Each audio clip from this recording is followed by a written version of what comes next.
Hello friends and welcome to Gyan Ganga classes. और आज हम लेकर के आए हैं आपके लिए क्लास 6 मैथ्स का ये last chapter number 12 ratio and proportion. इसके पहले हमने पूरी क्लास 6 की सिलेबस डाली है हमारे चैनल पे। अगर अभी तक आपने वो चेकआउट नहीं की है तो मेक श्योर आप वो जा करके देखें। और कोई क्वेश्चन कोई डाउट है तो हमारे कमेंट सेक्शन में ज़रूर कमेंट करके हमें बताइए। हम आपके डाउट्स सुनेंगे, आपकी प्रॉब्लम्स सुनेंगे, उनको क्लियर भी करेंगे। ठीक है, तो let us start this chapter. हम यहाँ पे क्या पढ़ने वाले, we will learn about ratio and we will learn about proportion. और उसको कैसे फाइंड आउट करना है, व्हाट आर दे, उसके टाइप्स क्या होते हैं, उसको सोल्यूशन क्या किया जाएगा and the unitary method. Okay, और करेंगे ढेर सारी practice questions, exercise and everything.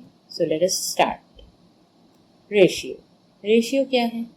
A comparison of quantities with respect to another quantity. एक कंपैरिजन, रेशियो क्या है? एक कंपैरिजन है। इट इज ए कंपैरिजन किसका? One quantity versus other quantity. It is denoted by this symbol. So let us say ratio of Aman age to Suman age. हाँ, quantity जो है वो सेम यूनिट में होनी चाहिए। We are talking about age only. So it is one's age to another age का ratio. It can be 14:10.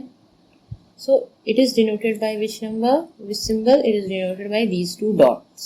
ऐसे two dots जो होते हैं इसको हम लगाते हैं तो that we say 14:10 या 14:10. Okay. Two quantities can be compared only if they are in same unit. यही मैंने कहा अभी, दो क्वांटिटीज तभी कंपेयर हो सकती हैं जब उनकी यूनिट सेम है। मतलब हम बात एक ही चीज की कर सकते। We can not compare color to cars. What we can compare is car to car. Okay. चलिए और देखते हैं कि the ratio of the cost of a pen to the cost of pencil. So it can be written as price of pen है हमारा 10 rupees, price of pencil है 5. So what will be the ratio? Ratio will be 10:5. We can write cost of pen upon cost of pencil 10/5. That is 2/1. और we can write 2:1. Simplest form में कर दिया तो 2:1. Okay. So fraction versus ratio. Fractions हमने पढ़े थे, अब ratio पढ़ना है। इनका रिलेशन, इनका नॉन रिलेशन, दोनों चीज़ें ही जानते हैं। Fraction describes the part of whole and its denominator as its denominator represents the part of total number of parts. So what we have,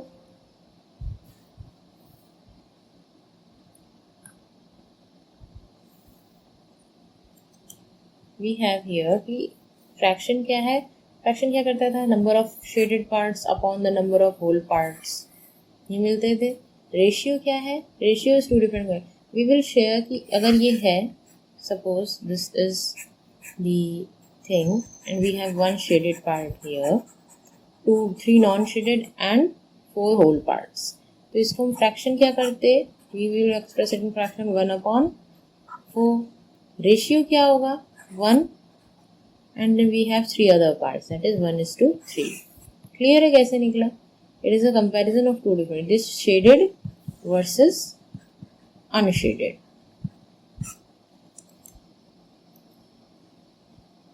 Now equivalent ratio. Equivalent ratios.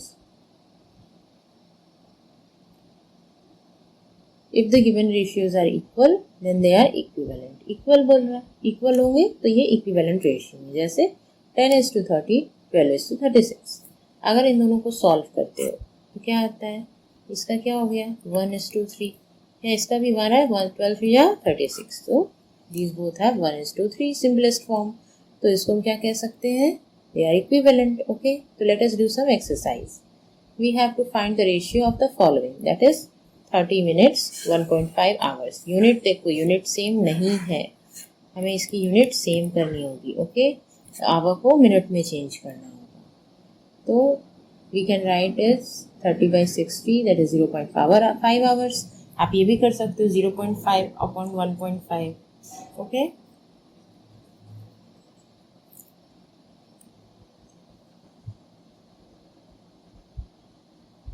It can be written as 0.5 into 1, और ये 0.5 को 3 times करने पर तो 0.5 got be cancelled and we get 1/3.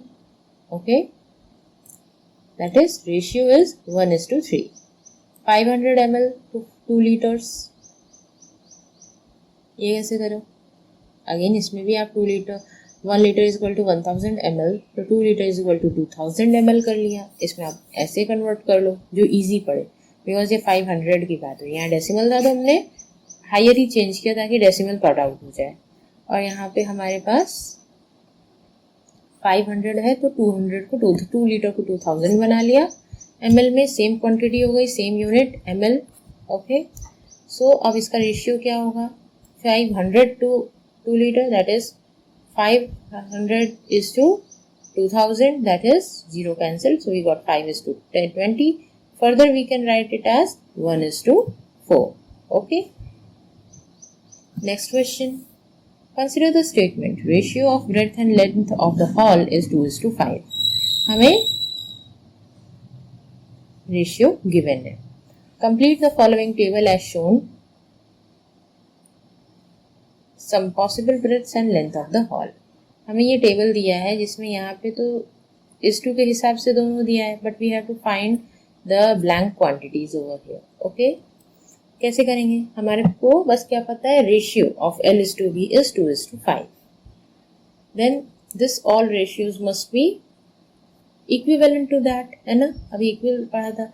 अगर ये ratio है और सेम चीज़ का बिगर क्वांटिटीज बिगर नंबर में रेशियो मिल रहा है, यानी कि उसके जो भी सिंपल रेशियो जाएगा वो इसी के इक्वल होगा, यही होगा. तो these all are the equivalent to 2 is to 5. We have 10 is to 25. Okay, same way में हमारे पास क्या है, लेंथ है 50 और ब्रेड्थ नहीं पता. ब्रेड्थ लेट बी, ब्रेड्थ कैसे पता करेंगे? तो L is to B, L is to B, that is 2 is to 5. We will just write it L is to B is equal to 2 is to 5. Then 20 is to breadth is equal 50 is to breadth is equal to 2/5. Same. तो इसको कैसे लिखोगे? By cross multiplication. कैसे हुआ ये? आपका हुआ bread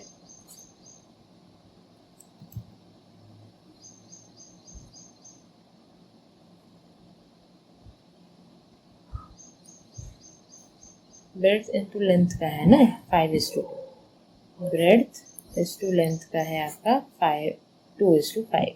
तो breadth upon length that is 50 is equal to 2/5. हम क्या किए? Cross multiplication. We got 5b is equal to 2 into 50. यही मिला. ब्रेड्थ क्या हो गया? Breadth is equal to 2 into 50 upon 5. We just got 10 and we got 20. So 20 meters. Metre में है इसलिए हमने मीटर या यूनिट डाल दी ब्रेड्थ की. You got it? So present age of father is 42 years. His son is 14 years. Find the ratio. A. Present age दोनों का. Age of father to the age of son when son was 12 years old. Age of father to that after 10 years to the age of son after 10 years. And age of father to son when the father was 30 years old. Okay, हमें ये 4 तरीके से ratio निकालना है. पहले present का देख लेते हैं. Present age of father is 42 and present age of son is 14 years. So 42 is to 14, 42 upon 14. That means 3 is to 1. Clear? Next, age of father when the son was 12 year. 12 year यानी आज से 2 साल पहले. तो age of son was 12 years. So 2 years ago the age of father was 40 years. That the ratio is 40 is to 12. We got 10 is to 3. Clear है कैसे किया? अभी देखते हैं अगला part. Age of father after 10 years and sun after 10. After 10 years that is we have to add 10 to the present years. We will get the years. 42 plus 10 that is 52 and 14 में 10 जोड़ेंगे तो 24. हमें आज से 10 साल बाद की एज मिल गई. We got the years 52 and 24. Required ratio same pattern में रहेगा. 52/24 हो जाएगा बस. We will do here, it will get 13 is to 6.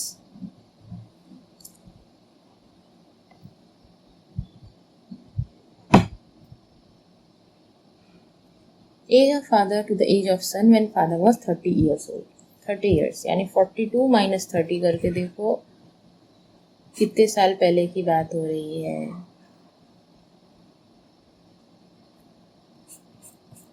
42 अभी 30 हो गया, तो 30 कितने साल पहले रहा होगा?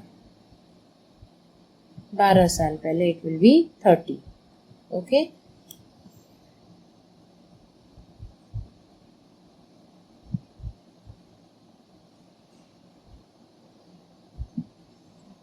तो 12 साल पहले ये 30 थे, तो इससे क्या हो गया? उनकी एज, सन की एज 12 साल पहले क्या रही होगी? 2 साल. तो 30:2, दैट इज 15:1. क्लियर? आपको सारी बातें क्लियर हुई? अब कोई भी क्वेश्चंस दिया हो उसको आप रेशियो में एक्सप्रेस कर सकते हो, इक्विवेलेंट रेशियोज निकाल सकते हो, है ना? तो now let us see the proportion. If what is proportion? If two ratios are equal, then they are said to be in proportion. अभी हमने बात की थी 10:30 और 12:36 की. ये क्या थे? प्रपोर्शन में थे. तो हम कैसे लिख सकते हैं? 10:30 is in proportion with 12:36.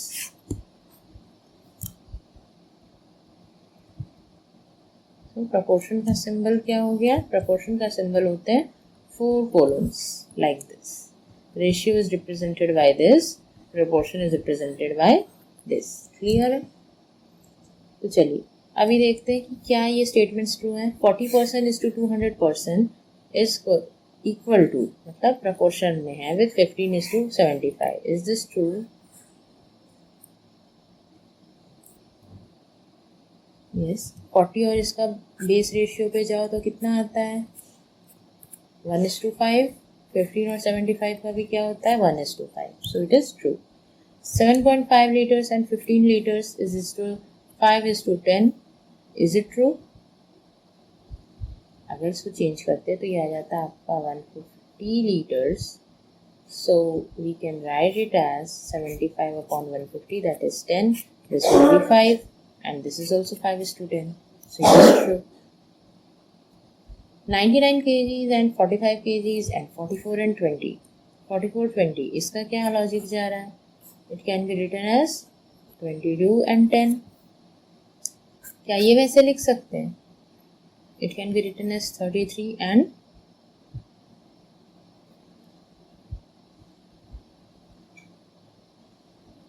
15. क्या इसको आप फर्दर डिवाइड कर सकते हैं? नहीं कर सकते. तो इट इज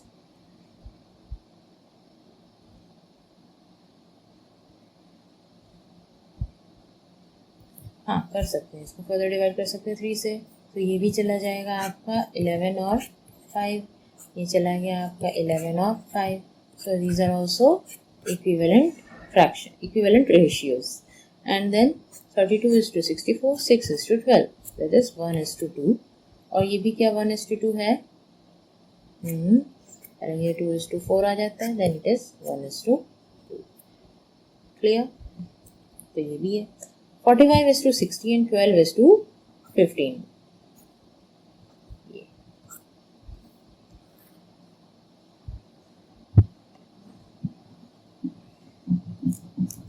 ये नहीं है. It is false. Again, we have to do some true and false. Simple ratios दिए हैं. 16:24, 20:3, 30. So it is written. It can be written as 1:2. It can be written as 4 4s are 16, 4 6s are 24. That is 2:3, and this is also 2:3. So it is true. Clear? वैसे ही करते हुए आप सबके जवाब निकाल सकते हो. Now use the unitary method. We have the unitary method, means the method in which first we have to find the value of 1 unit, then we have to find the value of required number of units. Okay, simple. जैसे कि we have a cost of 6 cans given 210. What will be the cost of 4 cans of juice? We have 6 cans का price. Then according to that 1 can का price will be total that price divided by 6. We got the answer. तो 4 cans का 35. The given we got 1 price, 1 can का price into 4. That is we got the total price of 4 cans. Okay. So that's way, just find out this. Cost of 5 kg of wheat is given. The what is the cost of 8 kg and what quantity can be purchased with इतना amount? 2 questions. Okay. तो पहले 5 kg का price पता है, तो we can say 1 kg का price 91.50 divided by 5, that is 18.3. So what is the cost of 8 kg of wheat? That is 18.3 into 8. We got 146.40. And then same, what is the quantity of wheat that can be purchased for 183 rupees? अगर wheat purchased for इतना rupees is 5 kg, that is 1 rupees में 5 upon 91.50. So 5 upon 91.50 into 183. We can just go ahead and do the multiplication of 5 into 183 and do further things. So we get 10 kg as the answer. If the cost of 7 meter of cloth is 1470 rupees, then cost of 5 meter of cloth. 7 meter का पता है, 1 meter का निकल जाएगा, है ना? 1470 by 7, that is 210 rupees. 1 meter का cloth का price. 5 meter के cloth का 210 into 5, that is 1050 rupees. Cost of 4 dozen bananas we know. How many bananas can be purchased for 90 rupees? Bananas bought in 180 is 4 dozen, that is 48 bananas. So 1 rupee में 48 upon 120, we got 90 rupees में 48 upon 120 into 90, which can be further written as 48 upon 2, and that will be 24 bananas. Clear? Anish made 42 runs in 6 overs. Anup made 63 runs in 7 overs. Who made more runs per over? We have run made by Anish in 6 over 42. Yani 1 over में 42 upon 6. That is 7 runs. Anup made 63 runs in 7 overs. That is in 1 over he made 9 runs. So Anup made more runs. Simply निकल गया. तो इसी के साथ अब आज lesson को यहीं एंड करते हैं. आई होप आपको ये पूरे चैप्टर, ये पूरा सिलेबस क्लियर हुआ होगा. कोई डाउट है तो हमको ज़रूर कमेंट में बताइए. I hope you like this video and आप हमारे अभी तक सब्सक्राइबर नहीं बने हैं तो make sure you hit the subscribe button.